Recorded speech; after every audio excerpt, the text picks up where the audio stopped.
I pull my car over to the side of the road, and I'm mad. I'm frustrated. And the guy in the backseat, he goes, "Are you okay?" And I said, "You just better keep your mouth shut right now, because you do not want to interrupt the conversation that's going on inside of my head right now. It's your advantage. You have the right to remain silent." I said, "It's your advantage to stay out of this conversation because you have an advocate up here that you have no idea about." The Lord kept saying to me, "Is your career more important than the guy in the back seat? Is your position, is your livelihood more important? Are you more important than the guy in the back seat?" He said, "I want to know how you do this. Whatever you're doing in here, nobody taught you in a police academy. I want to know where you learned it, and I want to know if you can articulate what you're doing." I was 27 years old, almost 28.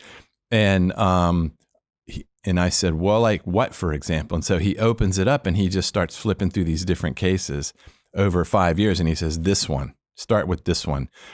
And I said, "Okay." And I said, "In that one, there was a drug problem in a subsidized housing project. We could, you can arrest all day. We're not going to stop it." So I was just praying and asking God, is there another way to think about how to do this? Because we had done everything I was trained to do. I ran out of stuff. And I had an idea basically from the scriptures. You have an idea and you think, oh, that's like in the Bible too. And so it's like this, and then you confirm it kind of in the word, like you would in training or something. And so I told the State Department official, I said, so I went to the drug dealer gang leader guy and I invited him to my house for dinner. It checks out. and the gang guy said, "I have never had a police officer invite me to their house for dinner." And I said, "I've never invited the head of a drug gang to my house for dinner, so we'll have a great time together." And so he agreed. And I'm telling this to the State Department guy who's very dubious about all of it. And I said, and the guy came to our house and I walked him through what his real identity is versus the false one that he's working out. But there's a true one there, and what it could look like and what it would be, if he understood the one that gave him identity in the first place, God, Christ, and it transformed his life. And then he came back into the gang and he stopped the drugs. He ended it. He brought it, which is the Samaritan woman story. It's the Zacchaeus story. It's all the stories in the Bible. Jesus talks to one person and leaves. And that person is the one that initiates the movement. And so I told him that, and he goes, so you ask God a question and you have an idea and then you act it out. And I said, "Yep, that's basically it." And he said, "Yeah, I don't like that." He said, "But it seems to work." And so then he had this progression in his mind, like that was a pretty minor case.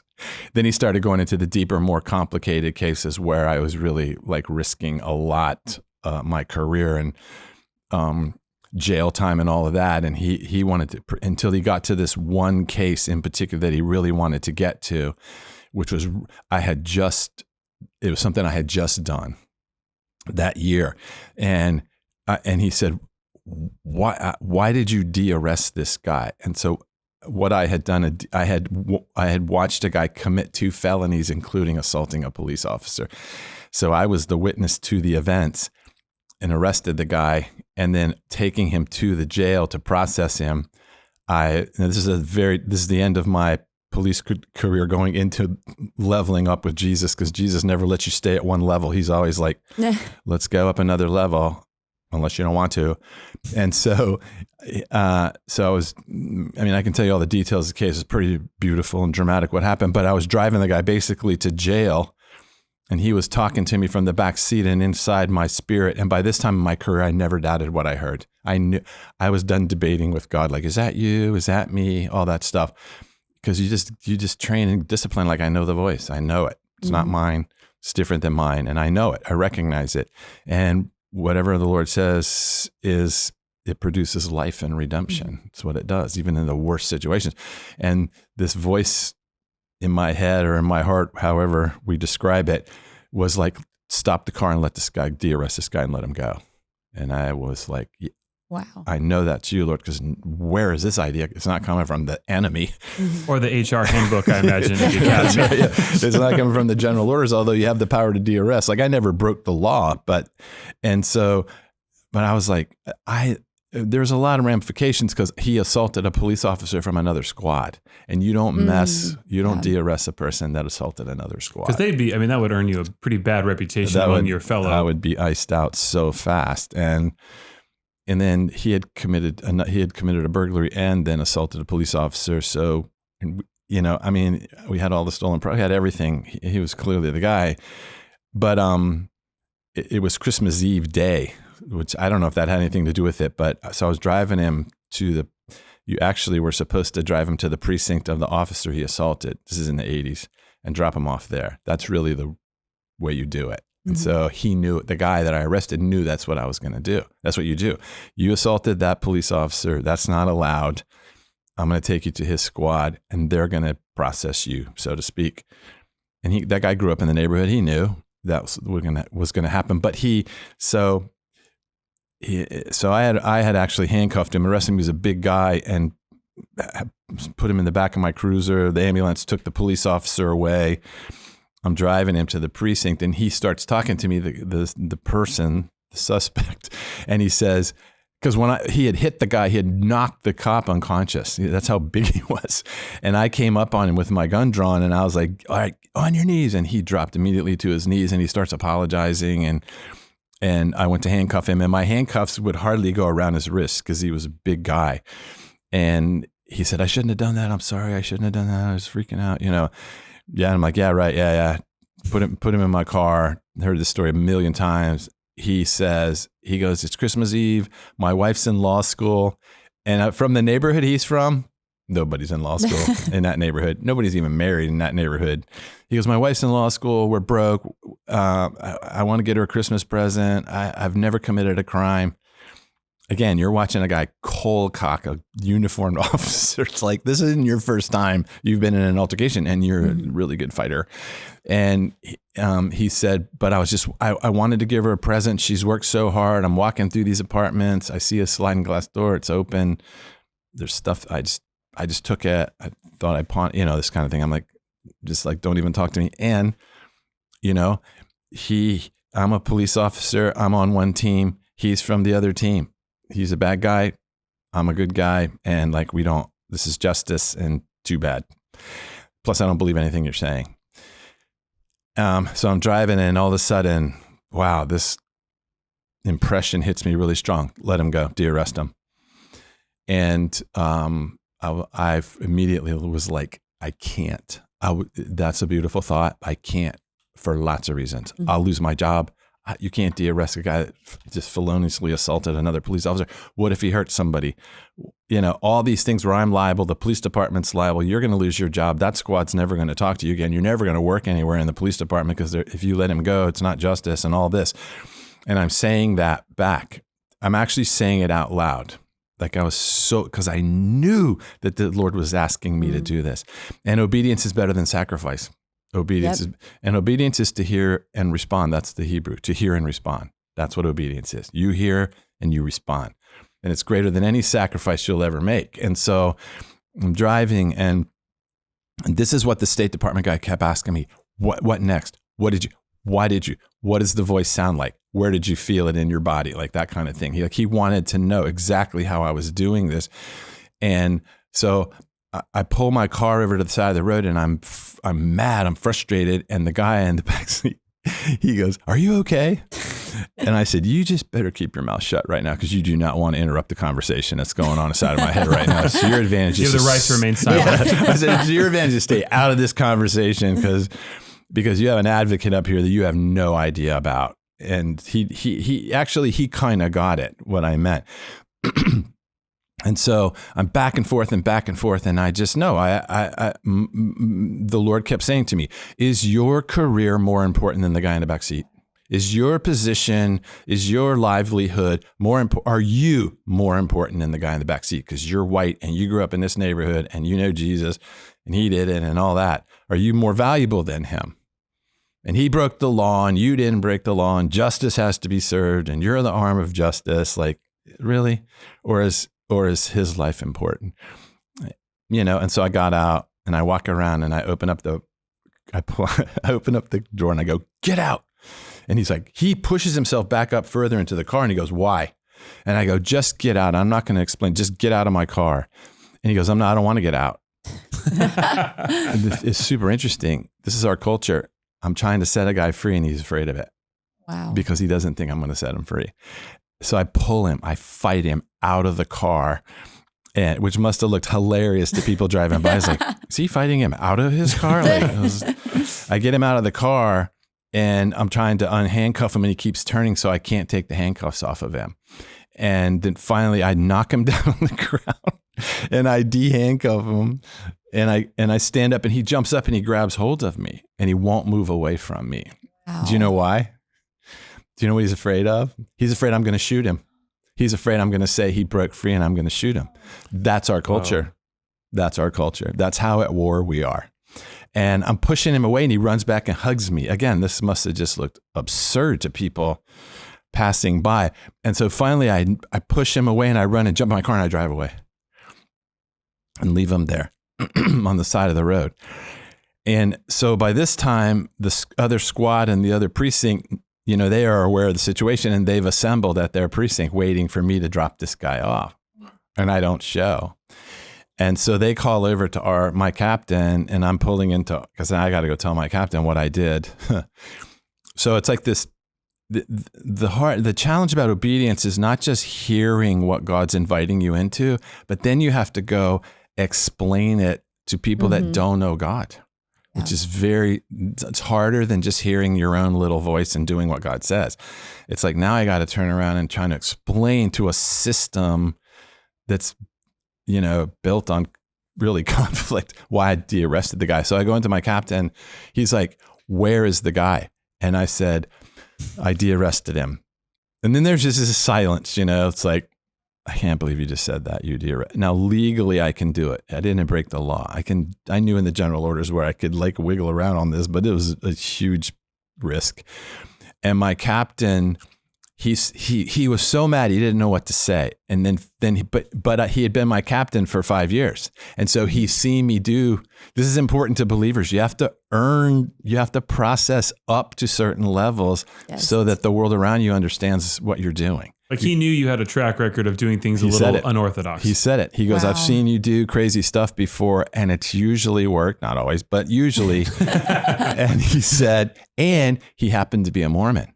And so he found me very challenging to him personally, you know, because I would talk about God and he'd be like, yeah, I don't know. And he even would ride around me sometimes on shift just to watch what I do. This is just being a witness. That's what a witness is. It's not like trying to, you know, prove stuff to people. It's like, just let them be with you and watch what happens when you're with a believer. So he said to me, okay, he said, you have, because it was Christmas Eve, he said, you have 2 weeks for this to become a really good idea, or you're not only fired, we're probably going to arrest you for what you did, but I'll give you 2 weeks. It's like a Christmas break. Thanks. Merry Christmas. Yeah. Come back after Christmas. But, and then they suspended me, but he didn't fully suspend me. They took me off the street and I had to work the front desk. And so I went home and I told, you know, Donna, my wife, I was like, I don't know. I might have I might be the end of my career in this way, and then she was always super encouraging. It's like, well, you know, it's the famous line, are you interested in your career for Christ or the cause of Christ? What are you more interested in? And so I was working the desk. Guys on my squad were mad at me. Did you hear from the other precinct guys? Yeah, oh yeah. I heard from him. I had to go make it right with that guy. I mean, I really did. I had to go explain to him why I did what I did, not to disrespect him, but I mean, he didn't fully understand, but like we came to, okay, we got it, you know. We worked it out. And so, yeah. So I'm sitting at the desk, you know, on the night shift, and the phone rings, and this civilian and female employee comes over to me. She goes, hey, there's a phone call. I think it's for you.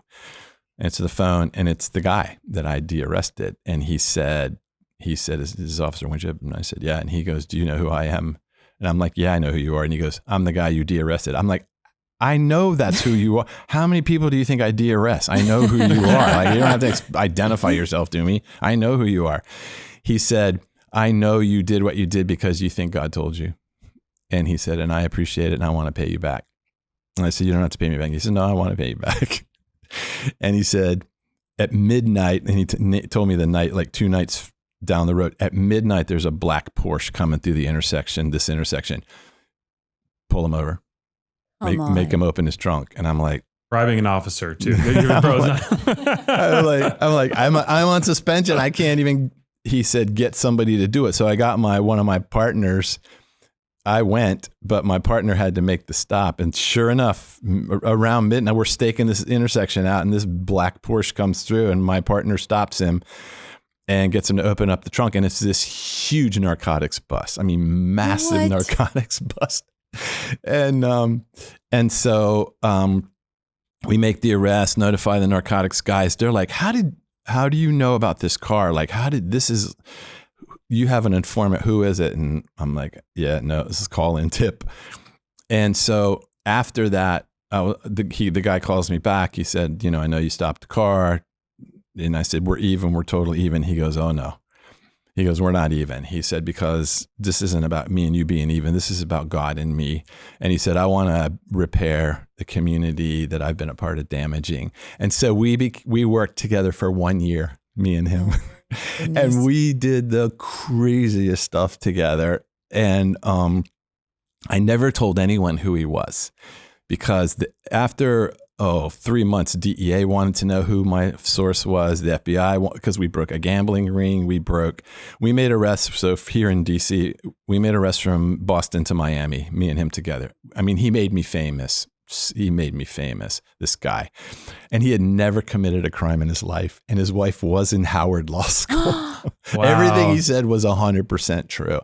But I almost missed it because of the way we look at the world, right? Even as a believer, I still look at the world in these categories of good guys and bad guys. And it's just wrong. It's not the lens that Jesus looks at people. And as much as we don't want to look at people that way, that's how we do. And because we're afraid for ourselves. And so we worked together for a year, we just loved each other. We just became so close. And, yeah. And my captain was like, this is a great idea. This was a great idea. And then, lots of, I always let the people above me take the credit for it. You don't want to take the credit for stuff, because that's the wrong thing to do. But, and of course the Lord got all the credit. I mean, every time my captain's like, how did you know to do that? And I was like, it's called prayer. You know what it is. You know what I'm talking about. So we went through the year. We went through 12 months together, me and this guy, and he, right around Christmas of the following year, he had me following this car, right? Not far from here.